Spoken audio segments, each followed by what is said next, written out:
शनाया आई सभी घर वालों के सामने। क्या हो पाएगी निधि और रमन की शादी? दोस्तों, ये है मोहब्बत के इस एपिसोड में। जब रमन के पास इशिता की साड़ी होती है तो वह बोलता है कि मैं ये साड़ी हर हाल में निधि को नहीं दे सकता हूँ, ये मेरी इशिता की साड़ी है। और ये सब चीजें मिस्टर अय्यर देख रहे होते हैं, जो कि रमन के पिता के कहने पर रमन से बात करने के लिए आए थे। अब वह बाहर खड़े होकर चुपके से देखते हैं किस तरीके से रमन जो होता है निधि के बैग में, जहाँ वो ढूंढेगी नहीं, इशिता की साड़ी को छुपा देता है। जैसी निधि वहां पर पहुंचती है तो वो रमन हड़बड़ाहट में खड़ा होता है और मिस्टर अय्यर वहां से छुप जाते हैं। निधि बोलती है कि इशिता की साड़ी कहाँ पर है? रमन बोलता है कि मैंने पूरा रूम छान मार लिया है, लेकिन मुझे कहीं भी इशिता की साड़ी नहीं मिल रही है। अब निधि डिसाइड करती है कि कोई बात नहीं, मैंने जो ये कपड़े पहने हैं शादी मैं इन्हीं कपड़ों में कर लूंगी, लेकिन शादी आज होकर ही रहेगी। रमन का शादी रोकने का ये प्लान भी फ्लॉप हो जाता है। उसे जबरदस्ती निधि के साथ बाहर जाना पड़ता है। वो बस ये वेट करता है कि फटाफट से इशिता आ जाए और ये शादी रुकवा दे। दोस्तों, यहाँ पर मिस्टर अय्यर जो होते हैं कंफ्यूज जाते हैं और वो सोचते हैं कि आखिरकार रमन ने इशिता की साड़ी निधि को क्यों नहीं दी। क्या वो निधि से शादी करना नहीं चाहता है या फिर सबको पागल बना रहा है? इसी वजह से वे बाहर निकल जाते हैं। अब यहाँ पर निधि पंडित जी से बोलती है कि पंडित जी, मैं इन्हीं कपड़ों में शादी करूंगी, आपको कोई एतराज तो नहीं है ना? तो पंडित जी बोलते हैं कि मुझे कोई एतराज नहीं है, आप पूजा में बैठ सकते हो। रमन वेट करता है कि आखिरकार कब मिस्टर रायचंद और इशिता आएंगे और ये शादी रुकेगी, वरना तो निधि से उसकी शादी हो जाएगी। सभी घर वाले काफी परेशान हो रहे होते हैं कि काश ये शादी रुक जाए। इतने में मिस्टर भल्ला जो होते हैं वो मिस्टर अय्यर के पास आते और कहते हैं कि अब मैंने आपसे कहा था ना, रमन आपकी एक बात नहीं सुनेगा। आपने रमन से बात करी क्या? उसने इशिता की साड़ी निधि को नहीं दी।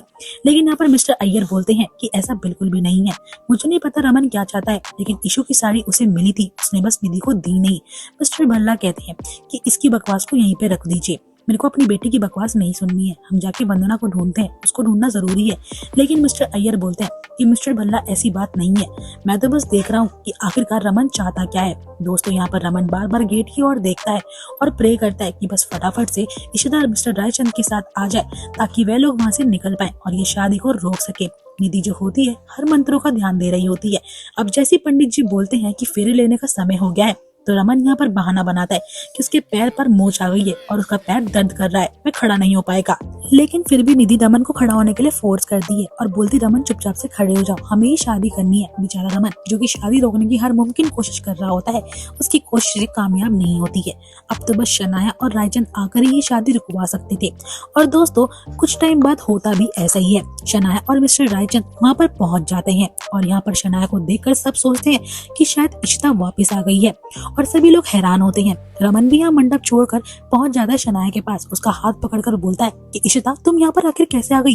तुम जिंदा हो? और इशिता यहाँ पर चुप रहती है, कुछ भी नहीं बोलती। इतने में रूही भी आती है और बोलती है, मेरी इशिमा वापस आ गई। सभी घर वाले मानो खुश जाते हैं कि फाइनली उनकी इशिता वापस आ चुकी है। लेकिन सबका मन खराब तब होता है जब यहाँ पर वह बोलती है कि डैड, यहाँ पे सबके सब पागल हो चुके हैं क्या? सब लोग मुझे इशिता बोल रहे हैं। यहाँ पर मिस्टर रायचंद बोलते हैं, मैं आप सबसे बोल दूं, ये मेरी बेटी है और ये कल ही अफ्रीका से आई है, आप लोग प्लीज इसको इशिता के साथ कंपेयर मत कीजिए।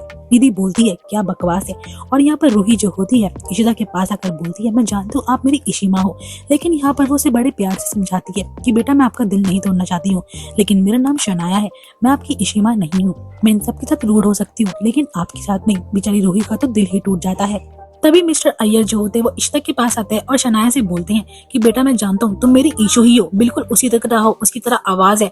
लेकिन यहाँ पर शनाया बोलती है, अंकल, एक शक्ल के बहुत लोग होते हैं, उनकी आवाज और हाव भाव भी सेम होते हैं। निधि बोलती है, क्या बकवास लगा रखी है, तुम सच में क्या इशिता ही हो? लेकिन वो बोलती कि आप सब लोगों को गलतफहमी हुई है, मैं बिल्कुल भी यहाँ पर इशिता नहीं हूँ, बल्कि मेरा नाम शनाया रायचंद है। आप लोग क्यों पागल हो रहे हो और मुझे यहाँ का वॉशरूम यूज करना है। आई एम सो सॉरी कि मैंने आपकी शादी खराब कर दी।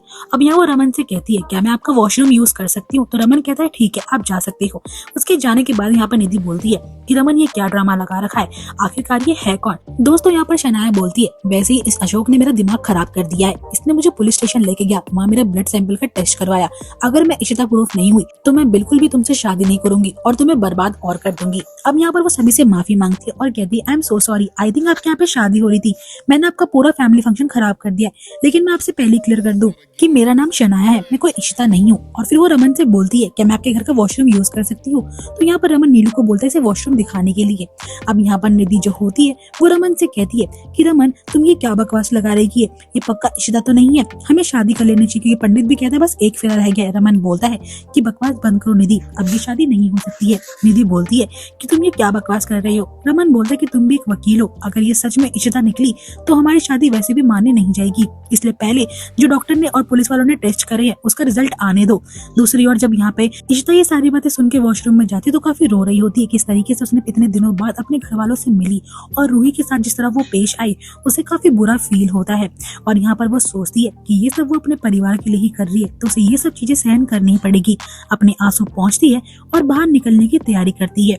अब यहाँ पर सिमरन भी इशिता से बोलती है कि मैं जानती हूँ कि तुम शायद कोई और हो, लेकिन तुम बिल्कुल हूबहू वैसी हो जो हमारी अपनी इशिता थी, लेकिन अब तुम्हारे आने से हमें एक उम्मीद मिली है। इशिता बोलती है कि मैं जानती हूँ आप मुझसे क्या कहना चाहते हो, लेकिन प्लीज मेरी बातों का माइंड मत करना, मैं आपकी इशिता बिल्कुल भी नहीं हूँ, मैं शनाया हूँ और मुझे अब यहाँ से चलना चाहिए। मैंने खामखा आप लोगों की शादी स्पॉइल कर दी, आप लोग अपना फंक्शन कंटिन्यू कर सकते हैं।